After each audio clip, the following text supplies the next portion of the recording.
Welcome back to the Midnight Mirage School of Higher Learning. Thank you for viewing the tape, whoever you may be. What I want to do in this is we're going to talk about the principles and the mentality needed in order for you to enter the promised land.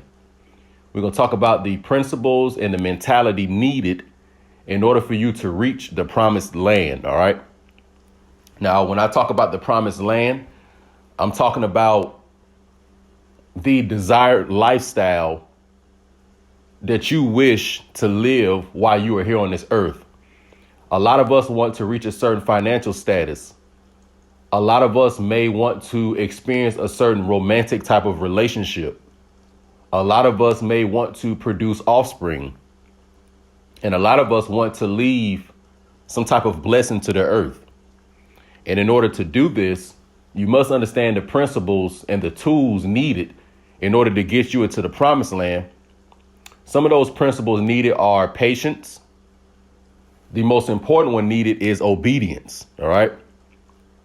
All of us have been given some type of skill or talent, something that we've been blessed with by the higher power.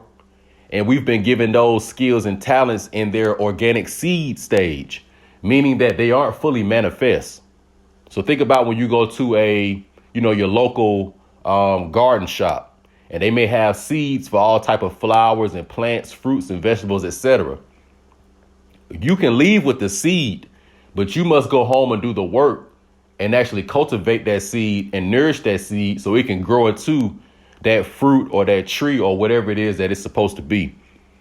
So the higher power or God, the Most High, whatever you want to call him, blessed all of us with the seeds for success. And a lot of us think that the higher power will bless you with a manifestation, and that's not true. You will be given these seeds and you will be given all the intangibles needed, but you must put forth the work and you must go through the trials and tribulations and the journey to make this real. All right. Now, in order to reach the promised land, it's a lot like a wide receiver or a tight end running the perfect route and getting open so they could catch the ball from the quarterback. So I'll give you, an example.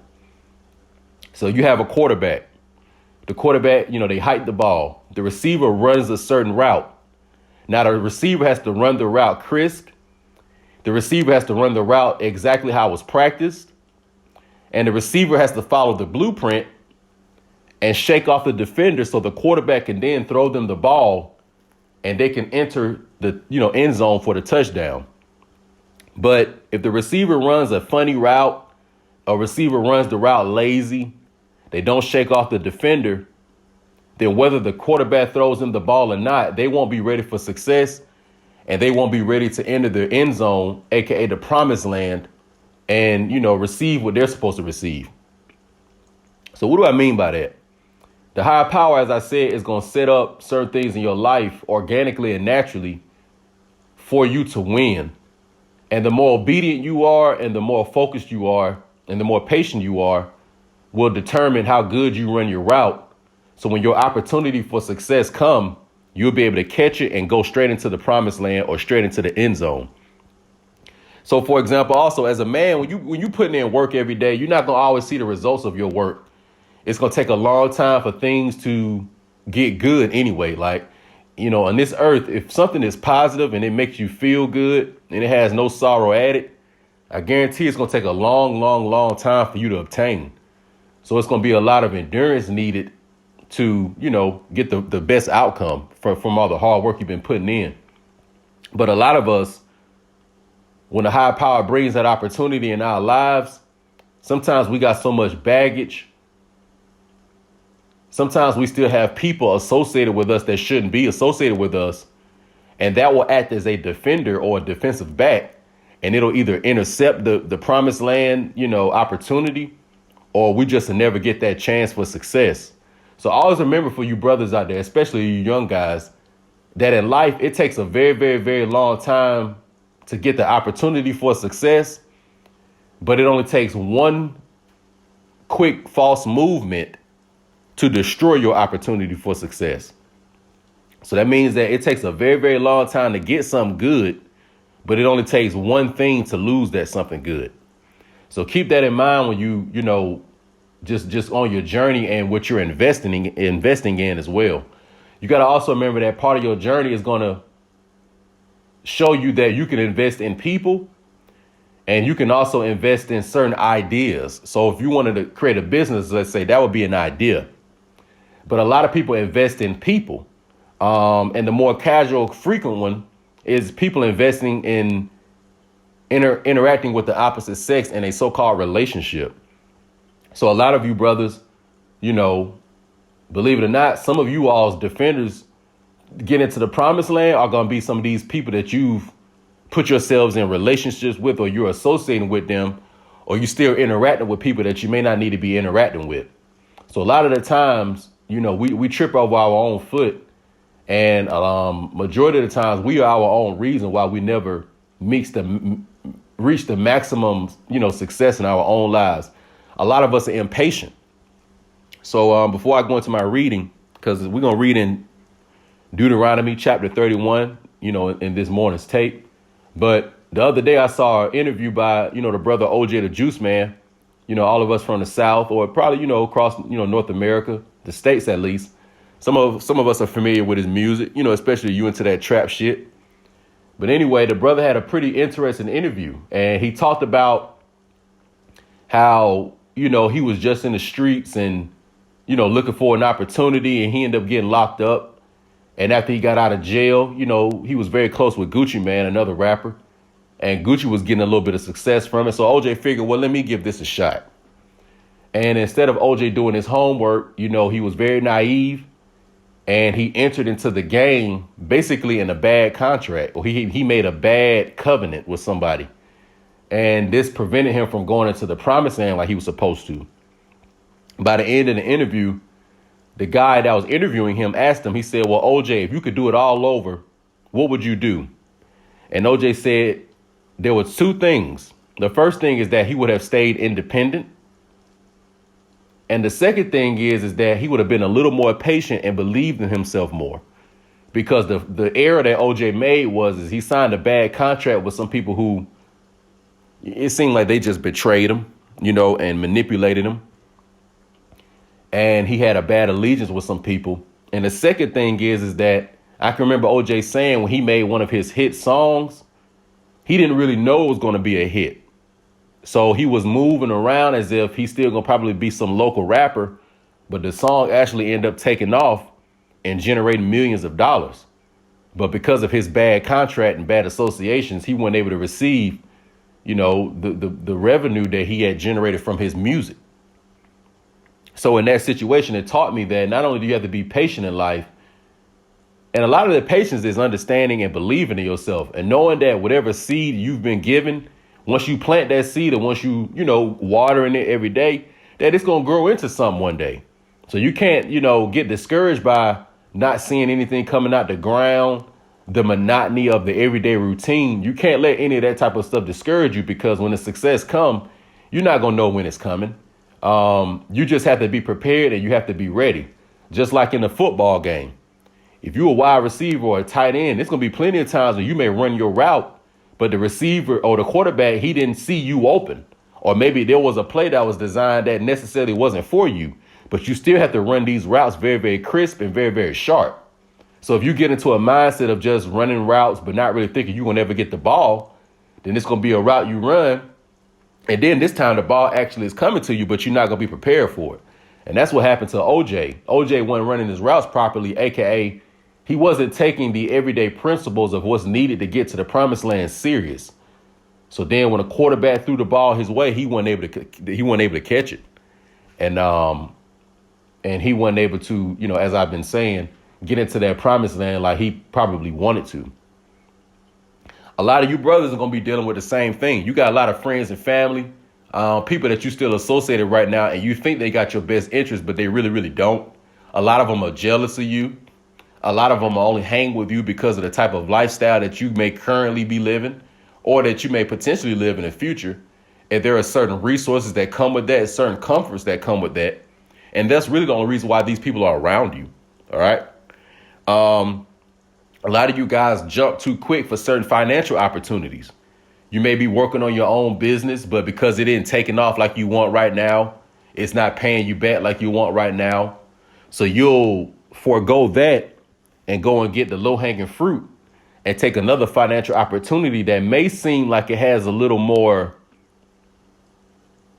quote unquote security, or you can kind of schedule and figure out what's going on, but it won't be that promised land opportunity. And a lot of you all know what I'm talking about when it comes to that. So it's like I heard my boy Rocco say one time, you don't never jump over dollars trying to get to a penny. If you got something going on and this may take a long time for it to pop, it's best to go from being a zero to being a hero versus being at 50 your whole life. So think about a range from 0 to 100. A lot of you all are scared a lot of you all are scared to be on level 0 for a long time. You're scared that, people are going to look at you a certain type of way. And a lot of those shaitan, lower self thoughts and voices that you hear in your own mind, you acknowledge and you believe them. So you run to be in 50. You just run to be average. Think about, like I say, 0 to 100. 50 is right in the middle. So you can say that's so-called average. And a lot of you all end up being average in life. You end up with an average financial opportunity. You end up with an average woman. And you basically end up with an average outcome in life. Whereas if you were a little bit more patient, you would have went from 0 to 100 real quick. You know what I'm saying? So it's a reason why a lot of street niggas and certain guys say, I'm going from 0 to 100, because that's how life go. A lot of times you do go from being 0 to being the hero. Some things in life don't have that incremental increase like you think. So it's not going to be you got a job, you're making 20,000, then you go up to 40,000, then you're going to go up to 50,000, then you're going to go up to 60,000, and all at the same time you was working on a business, and then your business is going to take off, and all of a sudden you this millionaire. It typically doesn't go like that.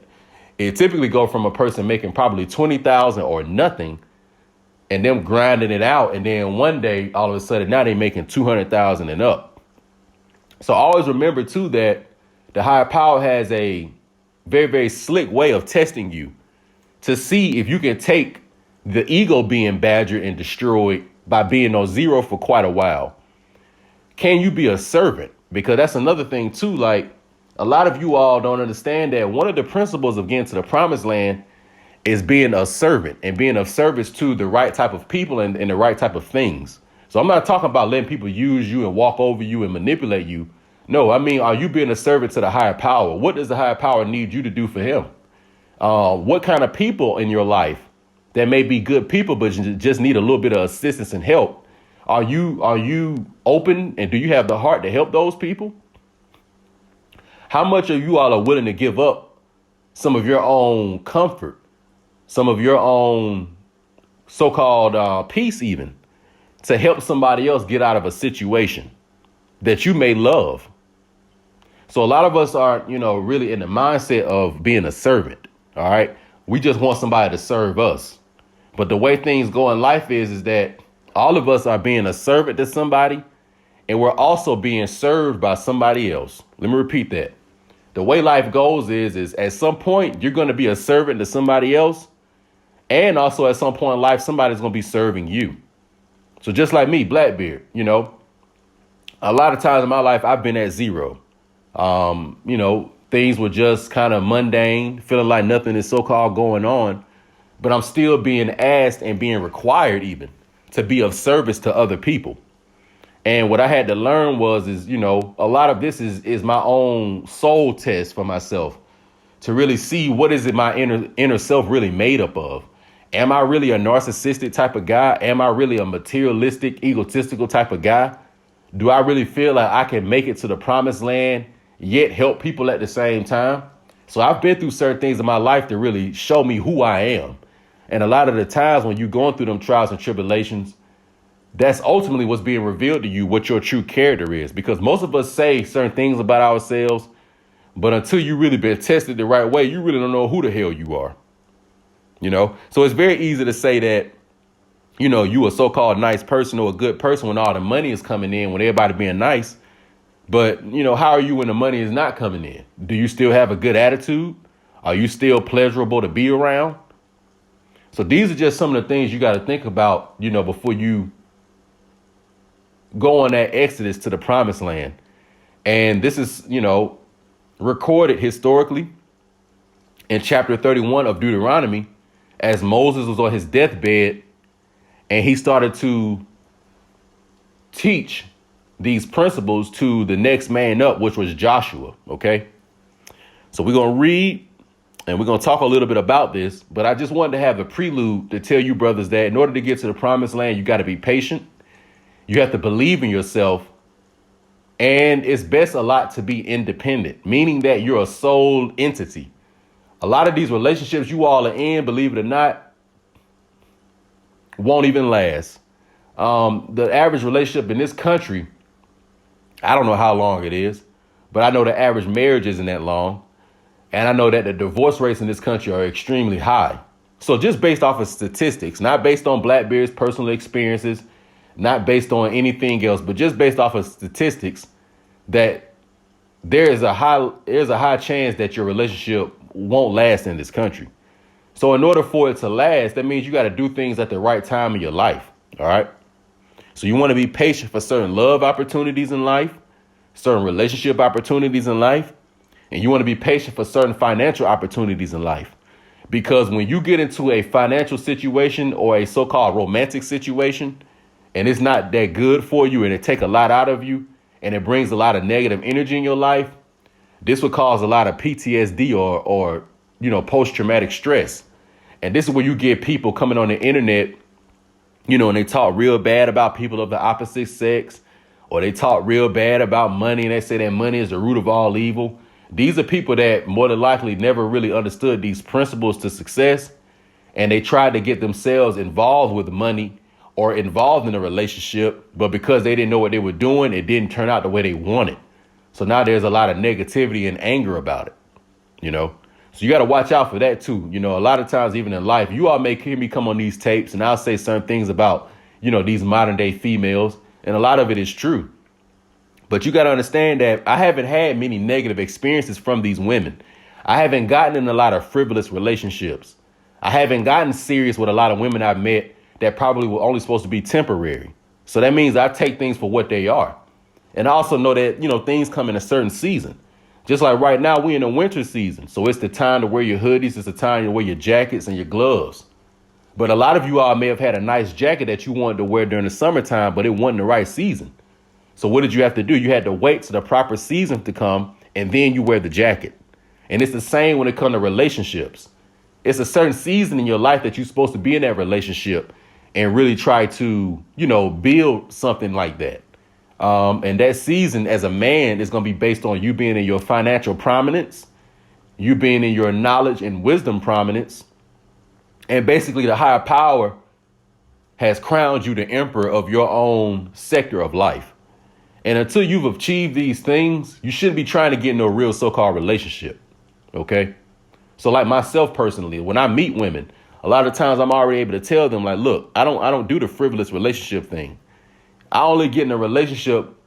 I'll only get in a relationship when it's time to reproduce. When it's time to reproduce, you have some resources to actually give the woman and teach the woman and and the child as well. Then you go do that. But other than that, why are you really in it? So that's another thing with you brothers. Like, you got to ask yourself, if you're in a relationship right now, why are you really in it? Are you in it really because you're lonely? Are you in it because you're bored? Are you in it because you want some in-house pussy? Are you in it because you need somebody to go half on the rent? Are you in it because you're really scared to stay on that road of independence and build the empire because it's too long and you feel alone? Are you in a relationship because you're tired of being on zero and you need female validation? So you have to really ask yourself these questions. And if you can't find a good answer, then maybe you should, reconsider what it is you're doing. Even that so-called job that you may have. Why are you at that job? Are you at that job because you feel like you need to work 20, 30 years so you got enough vested in your 401k and Social Security so you can guarantee how you're going to be taken care of in your latter days? Why are you in what you're in is what I'm asking you. And if you don't know, you need to start asking yourself that question. So what I'm going to do is read in chapter 31 of Deuteronomy, and we'll talk a little bit about the Shemitic Israelites, aka so-called blacks of the Old Testament, and how a lot of these people were not ready. And Moses is going to warn the leaders of Israel that these people are not ready, but the higher power is going to allow them to go into the promised land, but they're going to ultimately mess it up. All right. So let's just go through this real quick and see what we can find and what we can come up with. Starting, it says, and Moses went and spake these words unto all Israel. And he said unto them, I am 120 years old this day. I can no more go out and come in. Also the Lord hath said unto me, thou shalt not go over this Jordan. The Lord thy God, he will go over before thee, and he will destroy these nations before thee, and thou shalt possess them.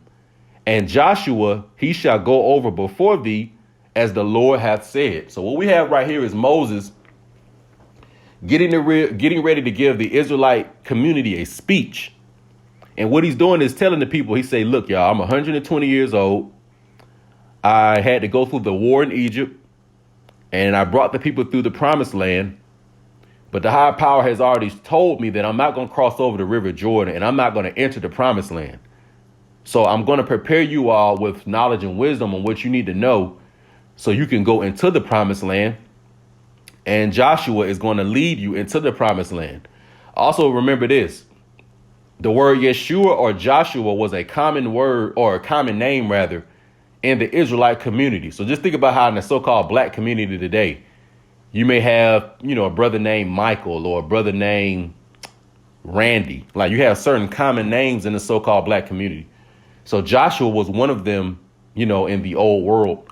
So Yahushua, who is the Hebrew or the Shemitic name for the man that they call so-called Jesus, he's the New Testament Joshua leading the people in the promised land.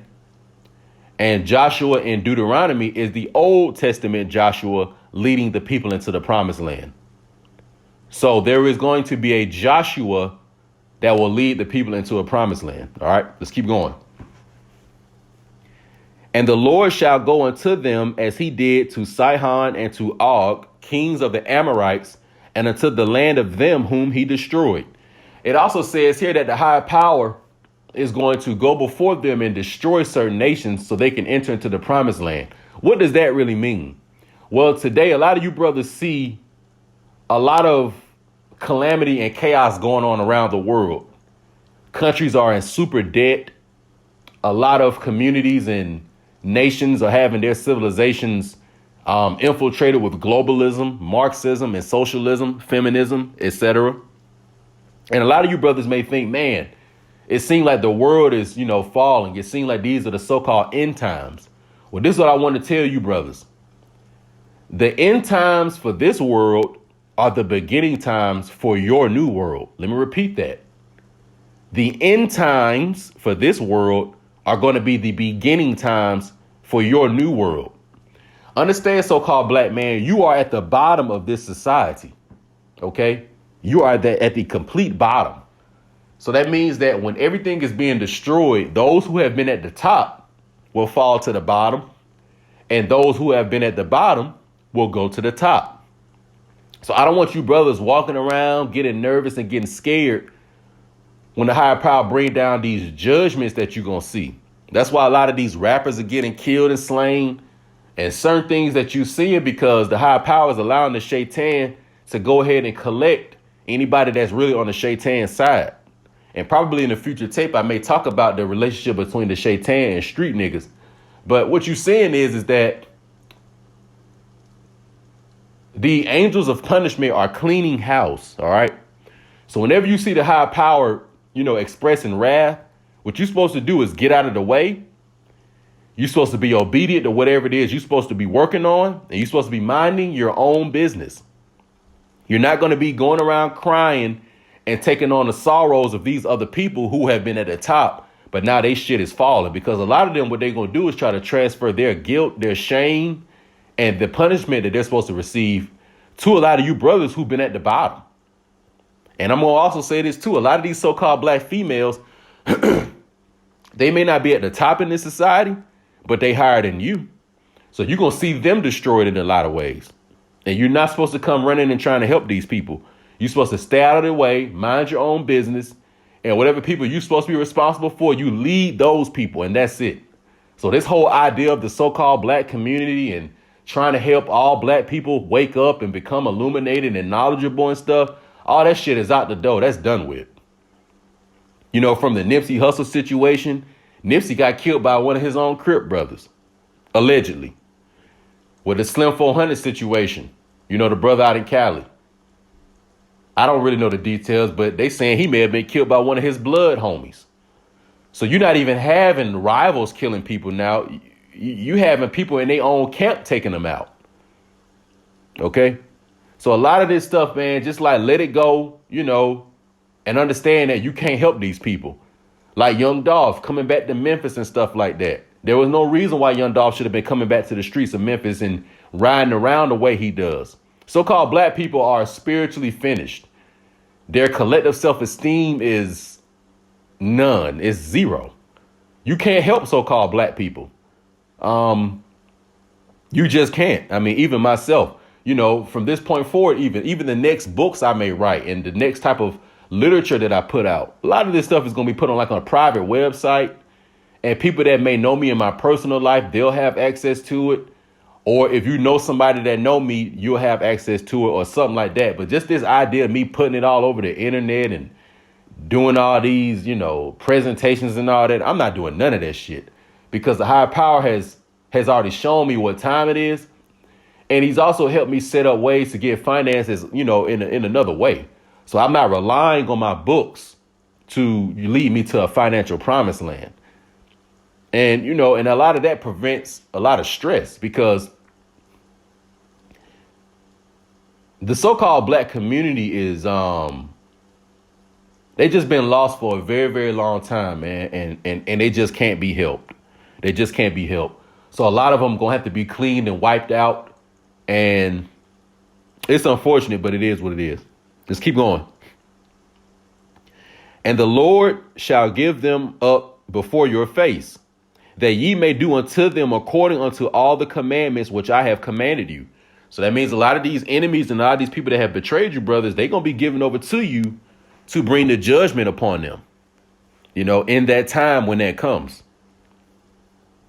Let's go forward. It says, be strong and of good courage. Fear not, nor be afraid of them. For the Lord thy God, he it is that does go with thee.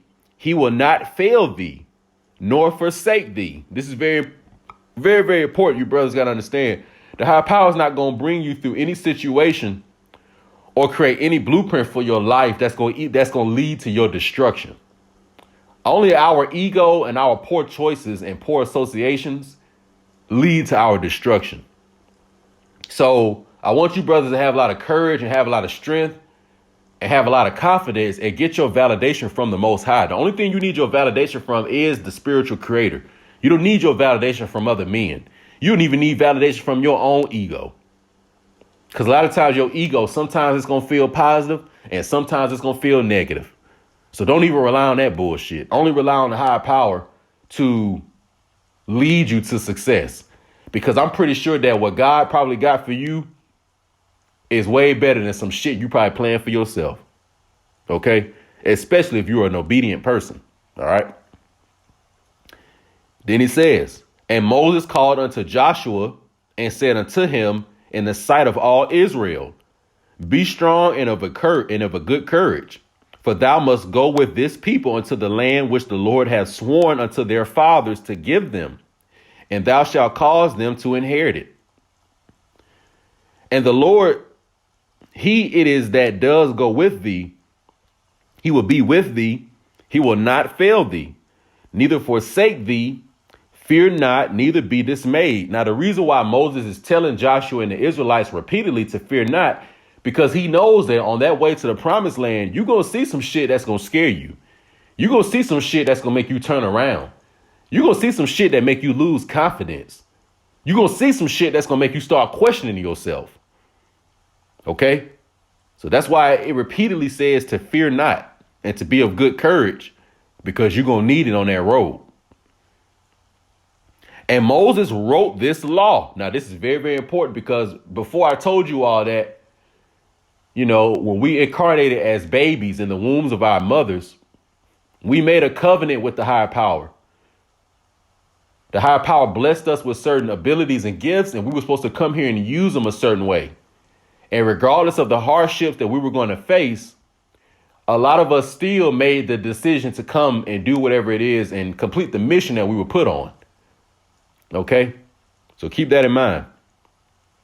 So when it says Moses wrote this law is a covenant. This is the agreement. It's like a contract between you and the higher power. OK, so just like you can do a deal with so-called Satan, the covenant, the Ark of the Covenant, or that covenant between Abraham and the Most High, that was him doing his deal with the higher power. And everybody who came through that lineage as offspring, if their forefathers were obedient, that they would get the blessing or the reward that was to come with the covenant. OK, and believe it or not, so-called black people of today are part of that covenant. Let's keep going. It said, and Moses wrote this law and delivered it unto the priests, the sons of Levi, which bear the ark of the covenant of the Lord, and unto all the elders of Israel. And Moses commanded them, saying, at the end of every 7 years, in the solemnity, of the year of release, in the Feast of Tabernacles, when all Israel is come to appear before the Lord thy God in the place which he shall choose, thou shalt read this law before all Israel in their hearing. Gather the people together, men and women and children, and thy stranger that is within thy gates, that they may hear, and that they may learn and fear the Lord your God, and observe to do all the words of this law. So when we think about the Mosaic law, when we think about the so-called 10 commandments, that is the covenant. That is the agreement.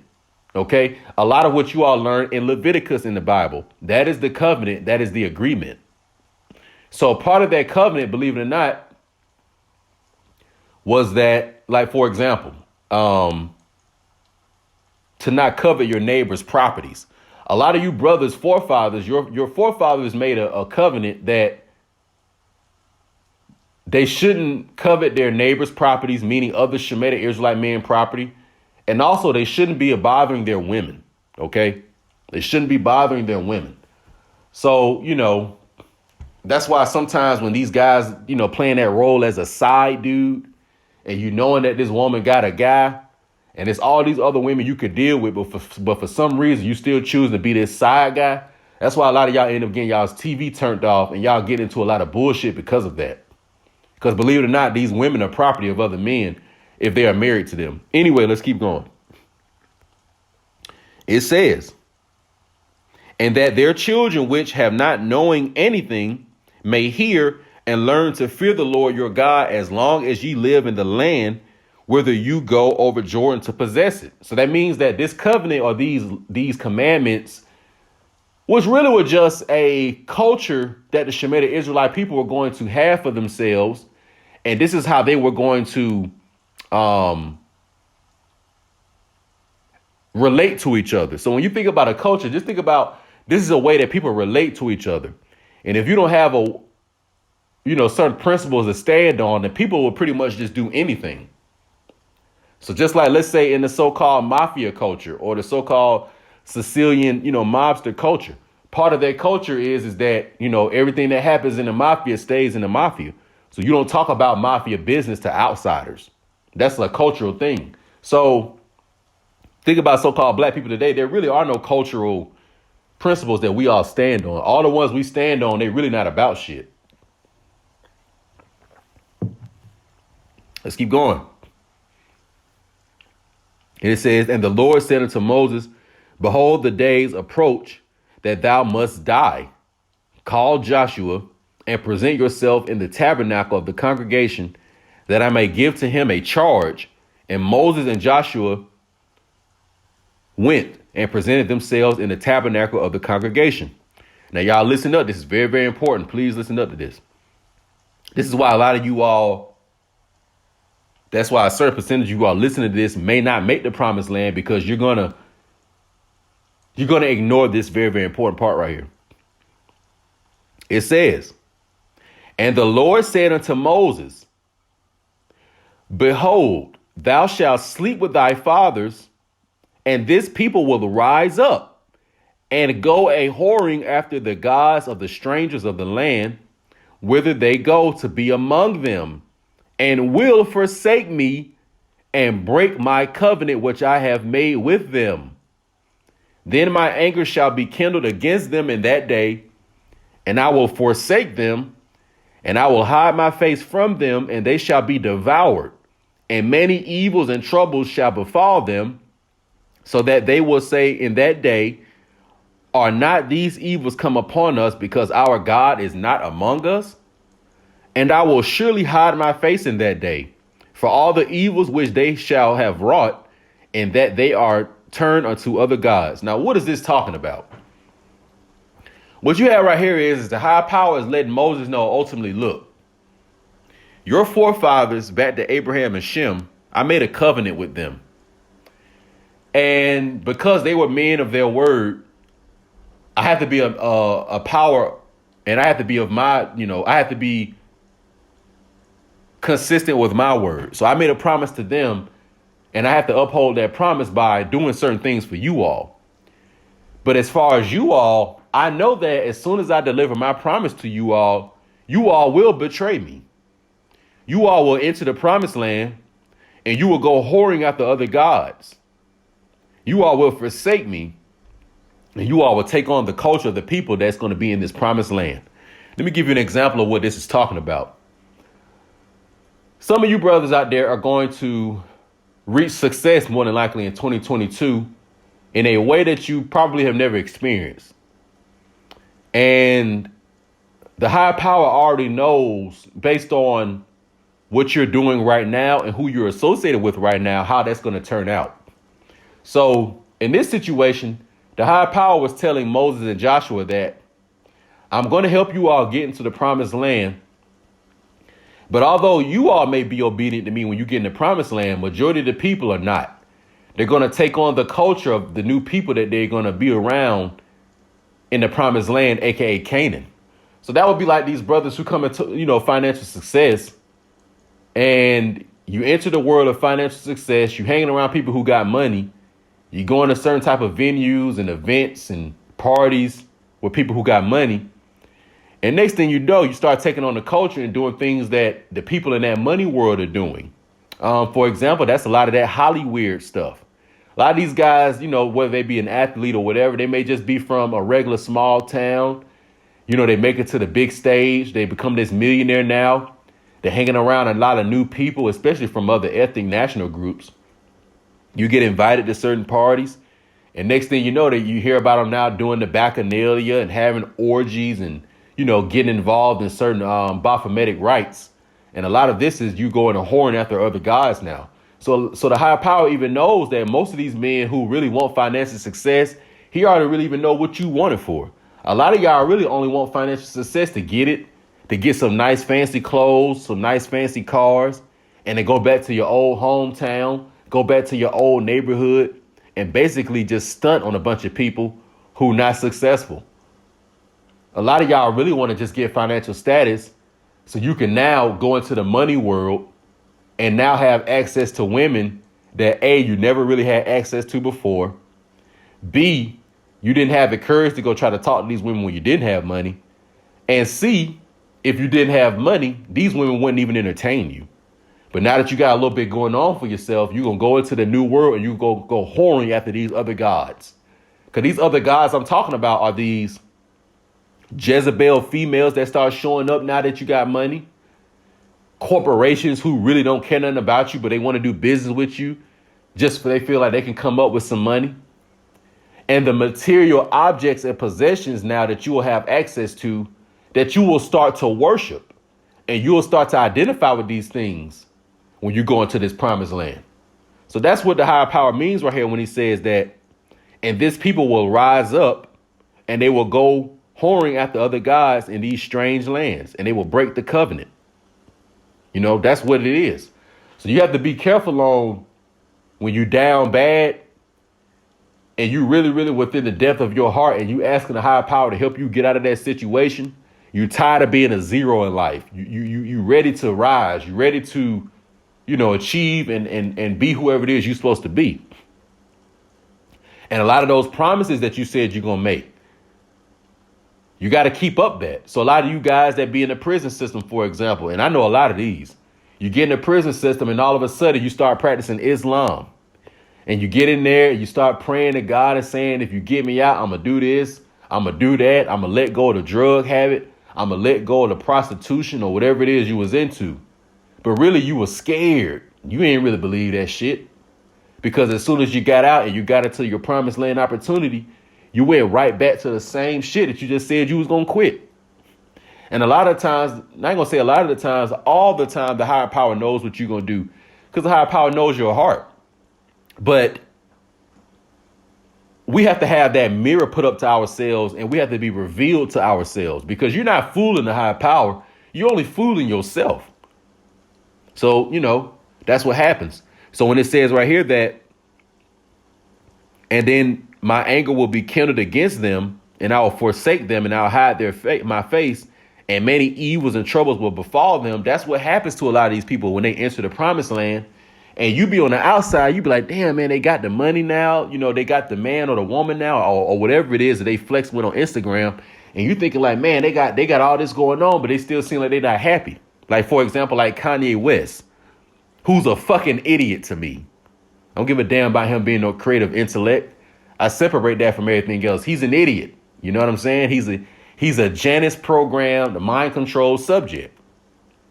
1 minute he talking about, the Bible and the Israelites. And then the next minute he talking about that he's a God. You know what I'm saying? 1 minute he's talking about entrepreneurship and being independent in real estate. But then the next minute he talking about needing these corporations to help him with his marketing. So, he has what's called stress and sorrow added to his blessing. And that's something else that my mother used to preach to us a lot. That you don't want no sorrow added to this. And see, the higher power, he'll add sorrow to it if that's what you want. If that's really what's in your heart, then he'll give you that.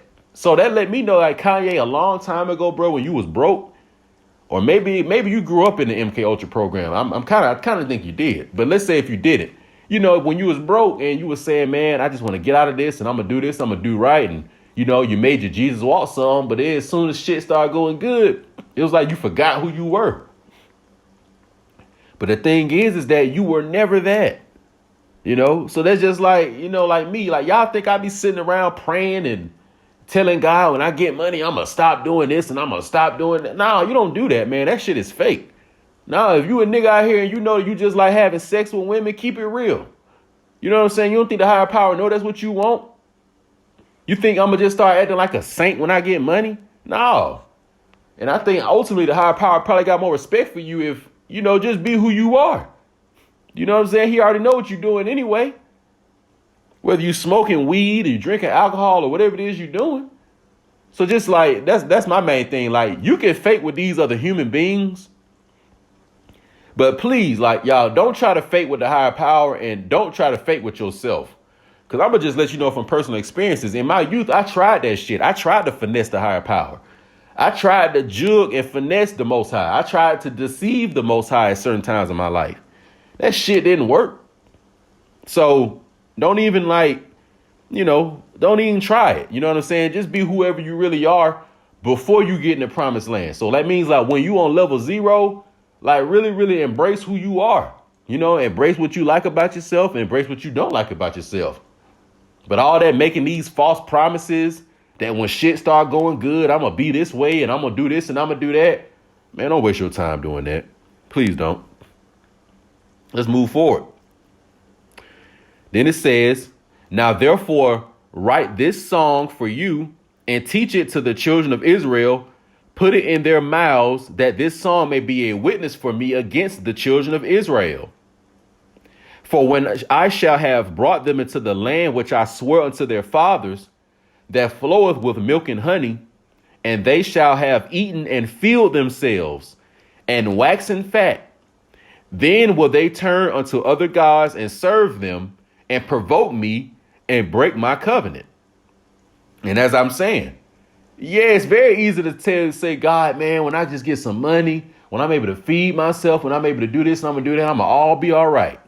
But then when you get in the promised land, you start eating the milk and honey. You start, experiencing that lavish lifestyle. And like I was saying previously, you literally forget the promises and the covenant you made. Do not do that. Don't say you're going to do something and then end up not doing it. And I mean when you down bad in life. So for some of you brothers right now that feel like the money ain't going like you want, maybe you don't got the type of women in your life like you want, like whatever promises you making to yourself and the higher power right now, let them be real. Don't say you're going to do something and you're really not going to do it. It's just facts. I'm going to take a break real quick. I'm going to give me some juice.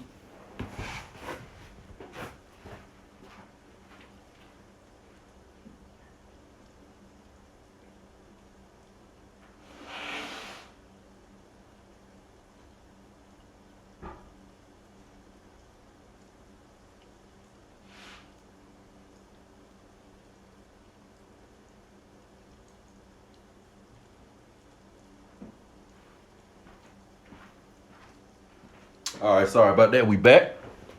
All right, let's continue.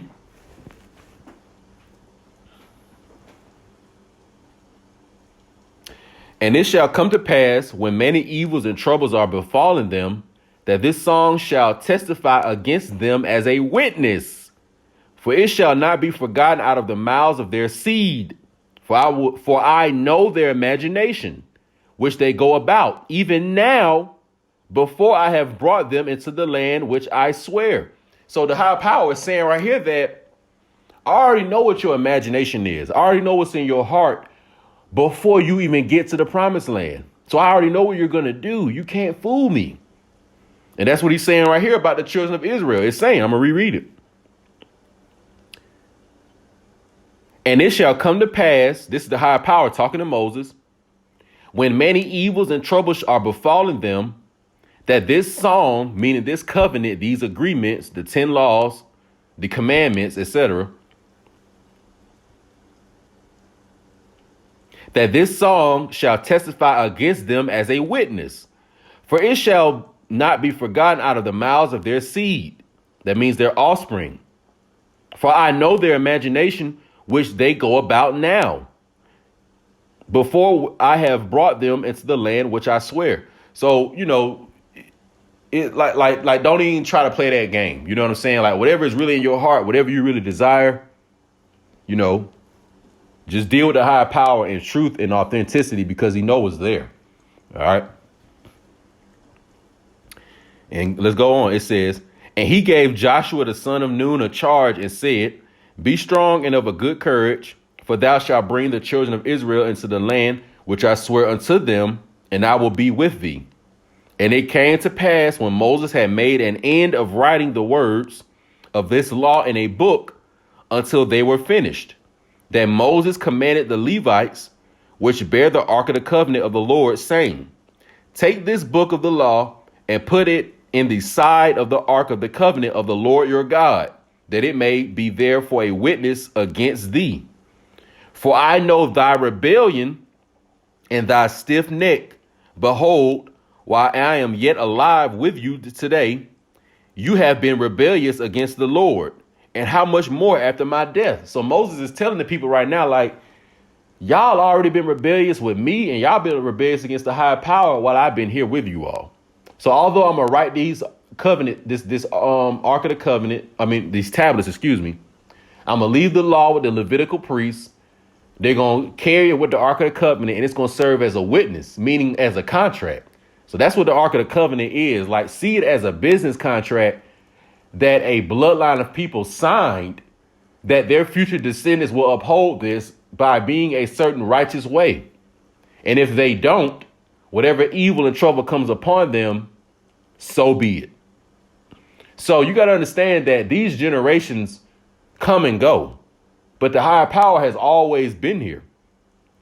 So-called black people of today, you all have forefathers and foremothers that made certain agreements and pacts and covenants with Satan, some with the higher power, and the blessing or the reward or the curse and punishment of those contracts are still being played out to this day.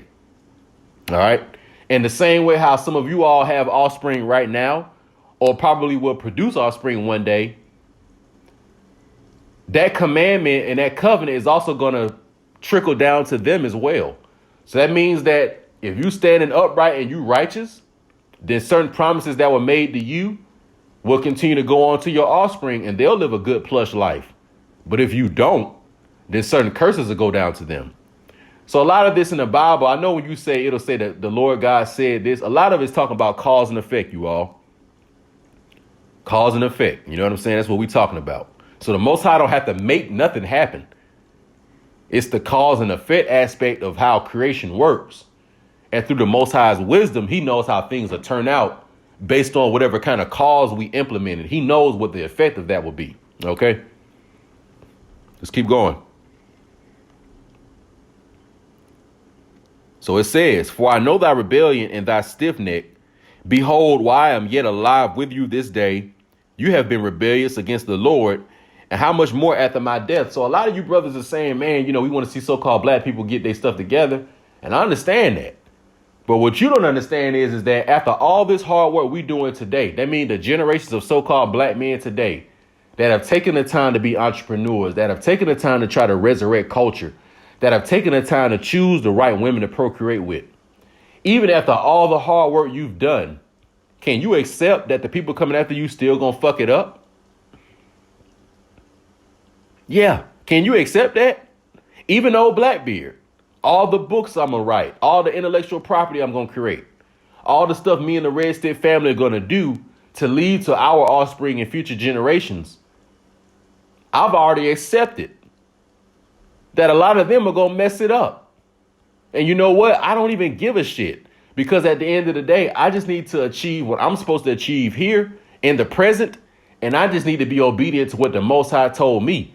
Whatever they got going on in the future, whatever my future sons and daughters do, whatever my future grandchildren and great-grandchildren and great-great-grandchildren and great-great-great-grandchildren do, that shit ain't got nothing to do with me. All I'm supposed to do is be obedient to what I was given and leave things in peace, leave things intact, and pass it on to the next generation. And let the Most High deal with them how he gonna deal with them. If they obedient, cool. And if they disobedient, I already know what's going to come with that for them. So you just got to understand, as a man, you just got to do your part. You can't control what the people are going to do after you. You know what I'm saying? Like, you can just do your best, You can just do your best, man. And now we're going to wrap it up with this. In verse 29, it says, for I know that after my death, this is Moses talking to the people. For I know that after my death, you will utterly corrupt yourselves and turn aside from the way which I have commanded you. And evil will befall you in the latter days, because you will do evil in the sight of the Lord, to provoke him to anger through the work of your hands. And Moses spoke in the ears of all the congregation of Israel the words of this song until they were ended. All right. And then that's where it ends. What I'll probably do in a future tape is we'll go deeper into the book of Joshua and elaborate on some of that. But what this was is just, we're going into the closing of 2021. We in December. And a lot of you all, as I said, you're going to get your opportunity for the promised land, including myself. A lot of things I've worked on. The Most High is about to provide me with an opportunity, something that I've been praying for and had of my heart for a very, very, very long time. And what I've been doing from the whole 2020 and the whole 2021 is asking myself, am I ready for this? Why am I doing what I'm doing? When I get in the promised land, what should I expect? And more importantly, what should I expect of myself? Who is around me right now that does not need to be in my life? Who needs to be cut off? Who is in my life that is a good person that I need to start embracing even more? And I can honestly tell you all, since Kobe's death in January of 2020, all the way up until now, I've done a very, very, very, very, very, very deep, serious accounting in my own personal life to figure out what needs to stay in my life and what needs to leave. And a lot of people have been cut off. A lot of old characteristics have been cut off. And a lot of things I've embraced and accepted about myself. You know, one of the things I've embraced and accepted about myself, you know, even before 2020, is that I know why I'm going to get in a real relationship when that time comes. It is to leave, you know, the wisdom, the knowledge, the resources I've gained, the finances to offspring, and to, you know, grow their offspring with a woman of my choice. So that means that until I'm in a season of my life to do that, I shouldn't even be entertaining anything like that because it's not that time. You know, certain financial opportunities that have tried to, you know, dangle in my face. I know that they weren't the opportunities for me. And, you know, to the best of my ability, I've been obedient to what the higher power has shown me. And a lot of your life results will show how obedient you've been, you know. So, you know, that's what I'm going to end it with, man. All of us are going to end up getting whatever it is our heart truly wants. My only question to you is this something that you truly want? A lot of you all have been, you know, wanting this certain type of relationship before you got the success, before you came into financial prominence. And the higher power will give you your heart's desire.